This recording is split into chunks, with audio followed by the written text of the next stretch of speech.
Black Canary, Best of the Best, issue 1, Tom King writing with Ryan Sook on art. So our new Tom King miniseries starts. It's almost like an event every time this happens. So this is issue 1 or round 1, and I do wonder if it's literally just going to be round 2 or round 3. Especially since we have reason to believe that this will be 6 rounds long by the end of this issue. Yes. It's a 6-issue book, so that makes a lot of sense. As someone that came up watching boxing and MMA, and I am kind of out on it, I prefer professional wrestling at this point. 6 rounds of 6 minutes, that is a long fight. Yeah, right? Boxing rounds are about 2 to 3, depending on the organization. MMA is 5 minutes. So you're just like, oh my God, this is King setting the gauntlet for Shiva and Canary. And this is something in between, because it's in a boxing ring, but they're doing kicks and stuff. It's no boxing gloves, so it's... Yeah, no, and there's a suplex at one point. That's true. And an off-the-top rope maneuver. So, it seems like no superpowers, but other than that, like they can just go for it. It's a free-form fight. It's a fight pit, But of course, they're both, they're a super villain and a superhero, so I guess they can get a bit of extra time in the rounds. So the way this is structured is that, it starts off with your announcer announcing the contestants, and the fight, or the first round, I should say, plays out throughout the entire issue, and we go back to it over and over again, and the first round ends at the end of the issue.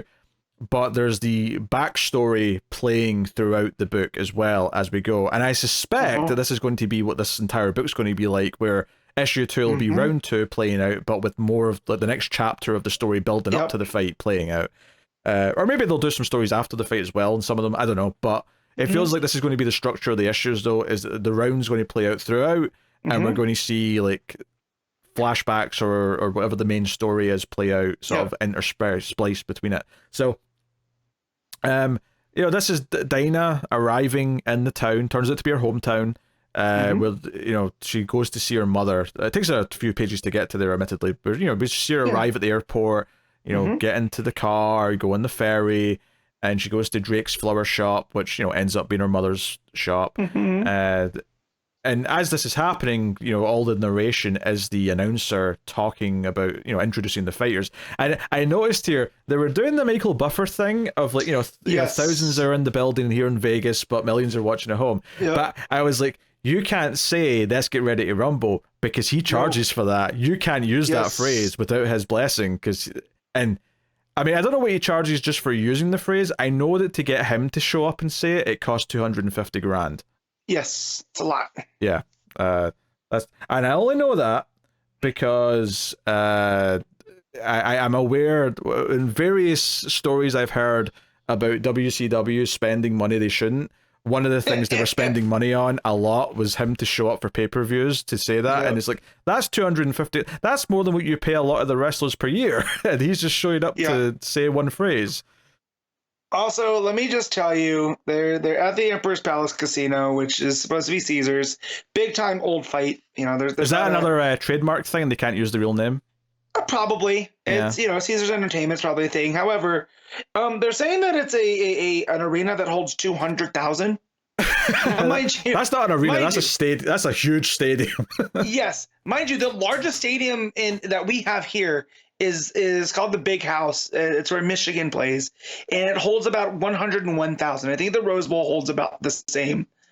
That's a lot of people. So again, I feel it's King showing how big and and this world hyperbole actually exists. I mean, so we can do this. It's just inflating it to make it sound even bigger than anything that we really have. I do love the you can tell that King did some research with how they do introductions like this, because I could feel the rhythm of the announcer. Or maybe he just watches a lot of boxing. I mean, it's possible too. Well, but it also felt like, in professional wrestling where they do the big fight feel type of announcing, using the nicknames and stuff, like where they're talking about Shiva. It says when Batman fell, he required a mentor, someone he knew who was better than him, who could show him the path to perfection, right? And, turn to the assassin's assassin, the undefeated. And it's just, there's a patter to it that felt very authentic. Yeah, how do they know that to say that is another question.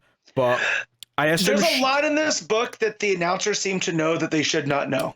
I assume Shiva just told them that because of course she would brag about it, because why wouldn't she?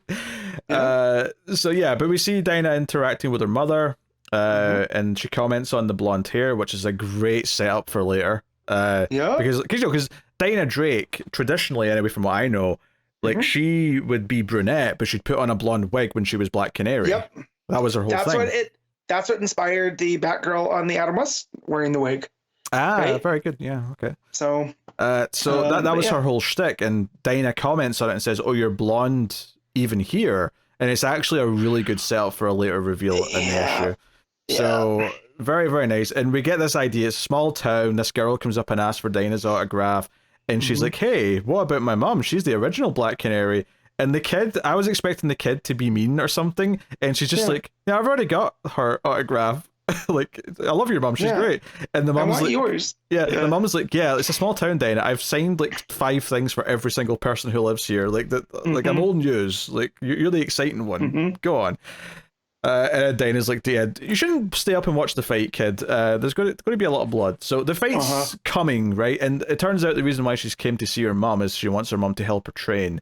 It's a very sort of like, there's better options. I could go to Batman. I could go to all these other characters in the Justice League. But I want my Mickey, which is you. So you're going to help me fight. And I think you do get the mum, like, Dinah Drake. I say the mum because like, it's awkward having 2 Dinahs. She kind of takes that as like, oh, you're being condescending. You want to make me feel like I'm being important and helping. But I'm old. Like, I can't help you the way that other people can help you. Go get, whoever. Like, you're literally on the Birds of Prey with Cassandra Cain. Like, she can help you train to fight here. Why am I doing this? And it adds a whole extra layer to it when you find out later that she's got cancer and that she's dying here. Now, whether or not Dinah knows that, I'm not sure. I think she does. You think so? There's that reveal at the end. Oh, true. No, you're right. Yeah, I forgot. Yeah. Because at the end she's doing something to save her. You're right. But in the moment I wasn't sure though, because I could have read like, oh, she doesn't know that her mother's dying, and In the moment it is like, so she does the what's up with the blonde, and then she's like, you don't have to treat me like this. There's a lot being not said, and you just think like, oh, mom's being old. It's whatever. Yeah, there's this subtext there. Yeah, no, it's really well written, and that. Once you get there, and then you say, "Oh no," and then she mentions, "Oh, Ted's gonna come by. He's supposed to come by anyways, right?" Who's an old friend of mom from the Justice Society days. So there's all of that undercurrent too. That there's something that's a little bit off, right? Yeah, for sure. I think it's really well set up, right? And I did think of Connor here a little bit, because I knew Connor would whine about something, which is when we get to the commentator. So once the ring announcer's done with his bit, right? About halfway through the issue, it switches to the commentators, and we meet these 2 guys, and it's their conversation backwards and forwards that ends up being the narration for a lot of the rest of the issue. And them debating, like the chances that either of them have, and the big thing is, of course, is that Black Canary's the underdog here, and people aren't really expecting her to last. Like, people aren't taking bets on who's going to win. They're taking bets on which round Canary's going to go down in. Yes. Because that's where the money would be. So, which is, again, smart setup for something that's revealed later. But, like, all of that's really good. Although I did think of Connor, because I thought Connor would be completely bitching his ass off right now about how much, like, dialogue there is because of these commentators. Because you go to the scenes where it's back to the flashbacks, and you'll have the narration boxes with the commentators' conversation and then the dialogue in the scene, and I could just hear Connor whining in the distance. That too, but also he watches sports, so he knows that's how that goes. That's just, and you're gonna use the fight to also cover, like, let's say you're putting together like a real sports package, right? You're gonna use stuff from fights and commentary to tell the story that's being told outside, right? So as a person that loves both, art stuff and also sports stuff, this weirdly felt like a perfect combination of both. Like, it worked really well for me, because a lot of the fluff, because ultimately commentators are just talking a lot of fluff most of the time, right? They're just trying to hype things up. They're trying to like sell the story of the fight and whatever. But what's so fun about it here in the storytelling is that a lot of the things they set up, they're not intentionally doing for the audience, but they're setting things up for us because we get to see Dinah's personal life. So when they say things like, oh, Dinah isn't going to make it very far, she's like, why is she doing this? She's going to go down early, like how many rounds is she going to make it? Like there's no money in betting her to win or to make it very far. It sets up the idea that if Dinah can make it to round 6 and go down intentionally, that she would stand to make a lot of money from that if she's colluding with someone, which we find out she is. Yes. Which is obviously not a good thing to do. It's a corrupt thing to do. But the motivation for her is to get money to try and help save her mum. So there's not just money, but also a cure. A cure, yeah. Which yeah, because if it was just money, I suppose she'd just go to Bruce and be like, hey, hey, Batman, can you lend me some cash? I've got some emergency medical issues to deal with.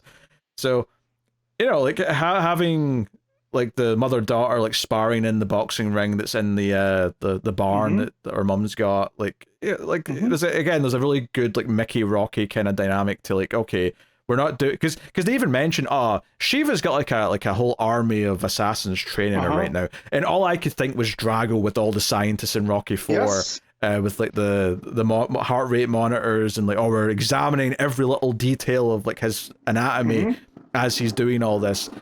No, Canary wants to just spar with her mother in like a barn, and like that's the training she wants and potentially needs.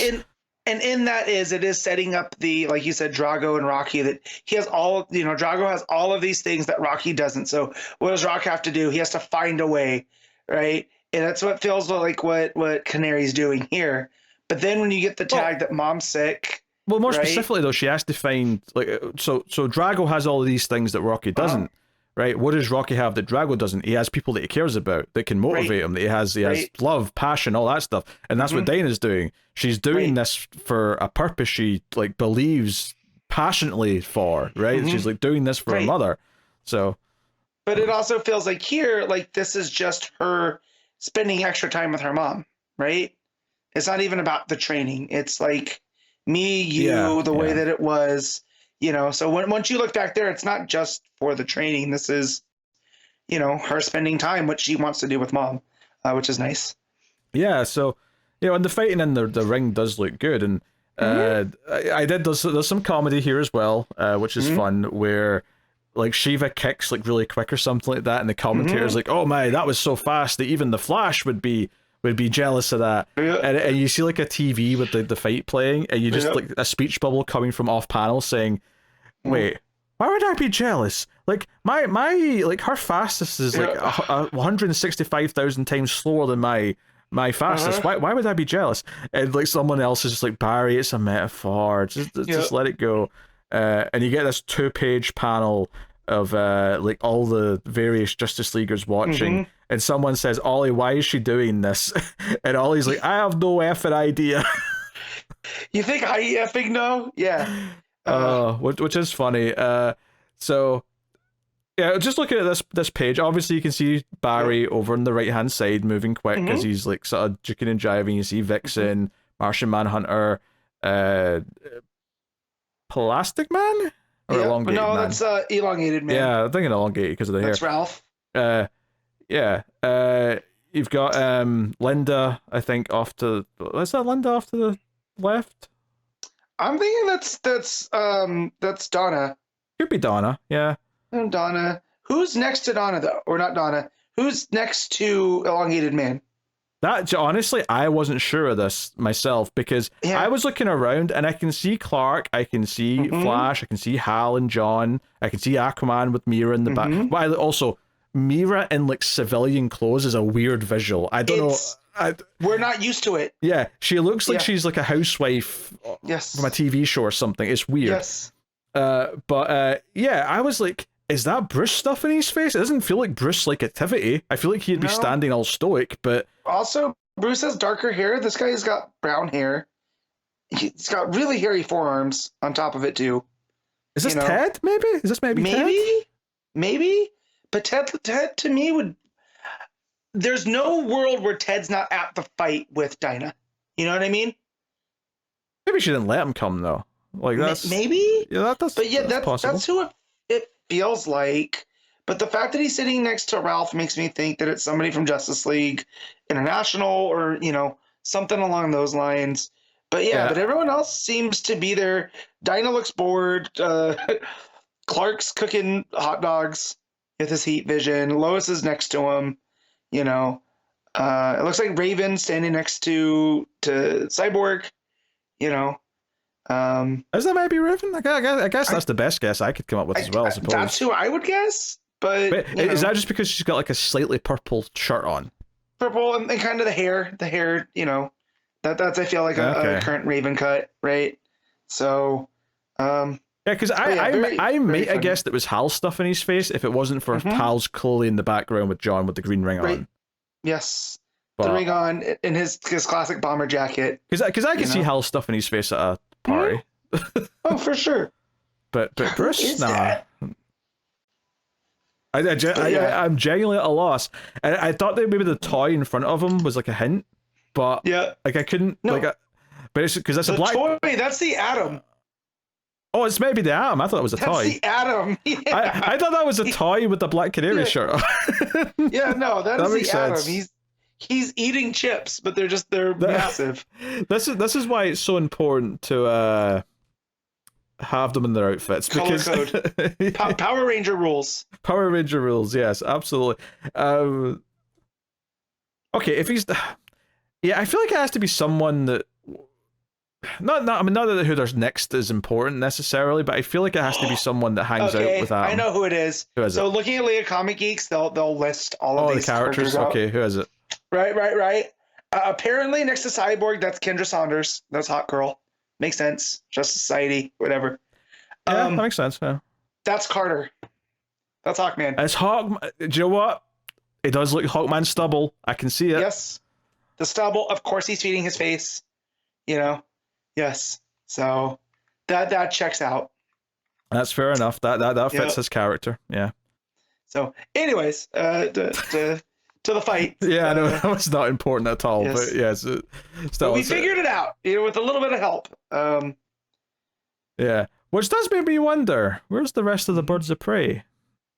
Good question. Maybe we'll see them watching next issue. That's entirely possible. Or are they? I don't know. Are they somewhere close to the building, perhaps? I mean, assuming they play into it at all, but I feel like at the very least, I'd expect Babs to be there. Yes.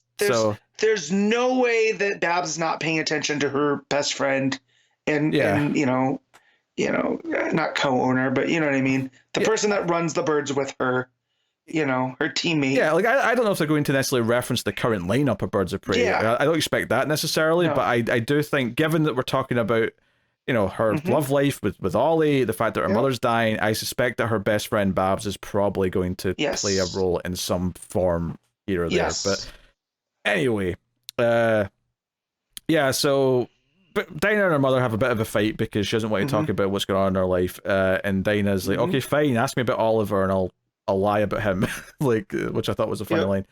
So yeah, basically Shiva's been kicking Canary's ass throughout most of round one, and to the point where she starts gloating and getting up in the top rope and hot dogging, and she goes to do a crossbody off the top rope, and basically Dinah just moves out the way at the last possible second, and the commentators go, oh, she's still going to fight in her. Okay, all right, okay, there's maybe more to this. And it's right here when we get the flashback where Dinah's leaving the house to go out for a walk, and we see Dinah Drake pull off the wig to reveal that she's bald under there. So it says a lot visually. You get what's going on. Well, she's on a behind closed doors too, right? So there's a thing that we're being let into this at this point. Yeah, it's something that she's not even let her daughter see. Even if her daughter knows what's going on, she's not letting her see her like this, which is something to note out as well. So Dinah goes to a bar for a drink, and it kind of teases that she's talking to someone, and we don't really know who it is to start with, as Dinah and Shiva are beating the shit out of each other in the ring. And Dinah is definitely still the underdog, but she's definitely holding her own more than I think Shiva was expecting. But yeah, we basically get this conversation about, we're paying you, we're not paying you for this or that. Like, oh no, we're paying you, you're paying me to go down the 6th. That's what you're paying me for.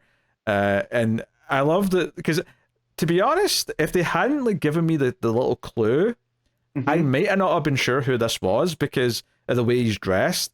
But the commentator's saying, "Oh, this is barbaric. This is this. This is that." And then as you turn the page, as you see this guy that she's talking to for the first time, it says Savage, and I'm like, "Oh, it does look like Vandal Savage." Yeah. But he's dressed like Tony Montana, which is throwing me off a little bit. Definitely a look. Yeah. You know? He's got the chains on. He's got the shirt kind of half open, and he's eating chicken wings or whatever it is. So yeah, it's like, okay, she's doing this. She's getting paid, and she's going to get this cure for her mom if she goes down in round 6. So it's a fixed fight. And what I love about this is that they announced this book, and it's like, okay, it's going to be Canary get into a fight, right? Like a televised fight, like a match. And it's okay, that's a fun premise, I guess, but you don't really know what the layers are to it or what the weight is. And I loved it by the end of this issue. It's told us that she's not even getting with the intention of winning. That's not even the point. So that makes the fight more interesting. What's her motivations? And it adds this personal touch where it's actually about her trying to save her mother who has got cancer.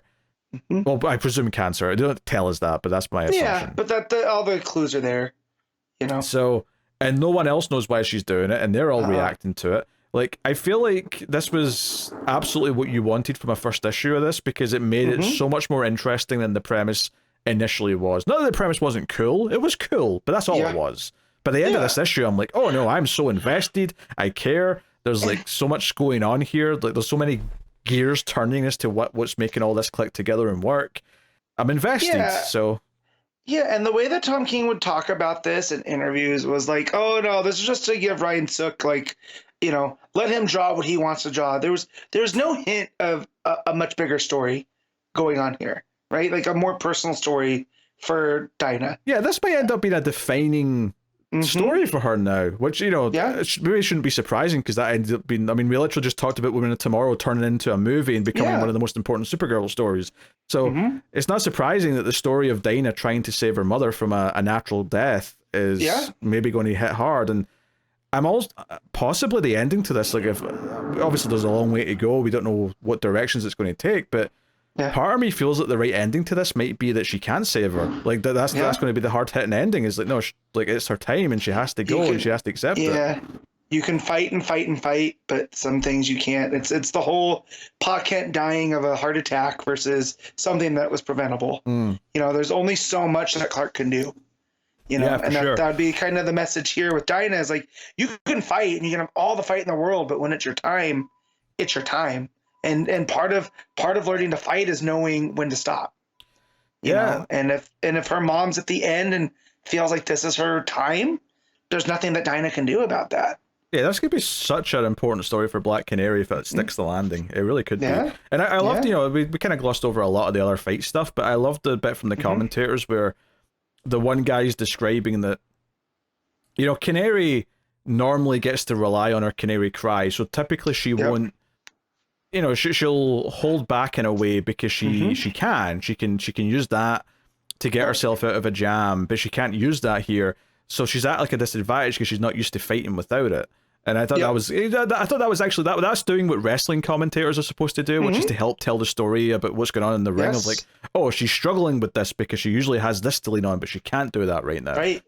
It's the, you know, currently with AEW, it's Ospreay, you know, having issues because he got dropped on his head with a Tiger Driver, a move that he swore he would never do. Again, right? And but his protege, his former best friend, hit him with it, and now he's all out of sorts, and that killer instinct's gone, and he couldn't get it up if he wanted to, because, and it's all the stuff that, if you're paying full attention, you'll get, but the story's being given more depth by the commentary, you know, going into there and pointing things out. But yeah, no, I like that with talking about her Canary Cry, that she always has this ace card, and here she can't use it, you know, because they agreed no superpower type stuff. But also some of the poses here are just like perfect encapsulations of like not even pro wrestling, but of just fighting in general. Like you brought up the crossbody, right? But the suplex that Shiva hits on her is typical something that you see in like collegiate wrestling or Olympic freestyle wrestling, and then to bring it back to pro wrestling, when Shiva gets back up after, she misses that crossbody and elbow drop, it looks like she's flying in for a V trigger. Her pose, I've seen Kenny hit this pose, and it's done with such, it looks like if she hits this, it's over, and the commentary is really putting that over. But yeah, no, just the art here is doing a lot, especially with the more mundane stuff of like Dinah walking to that bar in the rain. It just really sets a mood. Yeah, there's a lot of mood and atmosphere in it. You really get the sense of like, I don't know, like, even when she was saying goodbye to her mother, there was this sense of, hey, I'm leaving, you're going to be okay while I'm out for a bit, like, which feels like she's concerned for her. There's kind of this like babying of her, and like just sort of a natural, nice way, nothing bad about it, but kind of a natural thing that you might do if you're someone is sick and you're looking after them. Yeah, I think there's a lot of really good stuff going on here that hit really well for me. I mean, Tom King tends to be really good with these issue ones, and I think this one kind of knocked it apart. Here's a question I have, though, going forward. Yeah. Do you think we see some of, like, Shiva's side of this? Do we see, like, why she's doing this? If there is a reason beyond just she wants to do the fight. Does she know that it's a work? I don't know. I don't know if she would agree to that, right? She might not. I don't know, but I just wonder if we get an issue from her perspective, maybe in the middle, where it says, hey, here's Shiva's backstory for the fight, and there's some interesting things revealed there. I don't know, because this is Black Canary best of the best, right? I mean, I know. So, that's why I'm saying one issue rather than, I don't know. I think given that we know that Dinah's on the take, I don't know if we're going to get the other side to that, right? I think we're just going to have Shiva as this obstacle, right? That, she has to not necessarily overcome, but it's, she's going to have to take the fall. And well, is Shiva going to be keen to that, right? Well, yeah, is there going to be some fallout? At the very least, I think Shiva's going to know when it happens that Canary, but that'll be round 6. I wonder, there's a really interesting dynamic here that like Canary has to survive to get to round 6 in the first place, and people don't even think she can do that. So she still has to overcome stuff to get there. But how is Shiva going to feel feeling like Canary's actually fought her beyond the limit that she thought she could go, only to throw it away? Yeah. In round 6. Or the fact that, Canary's holding back. Why are you holding back? And that is what clicks to Shiva. And we get a conversation between them while they're fighting here. Stop holding back. Don't. You're better than this. And I don't know, maybe that's the appeal too that gets through to Shiva as she appeals to, it's from my mom. Right. And we're getting a little bit more development with Shiva in other books, right? And like that Batgirl book that's coming out. Yeah, that was actually the thing that got me thinking as well. Like, well, I don't expect it to necessarily address the current like Birds of Prey lineup.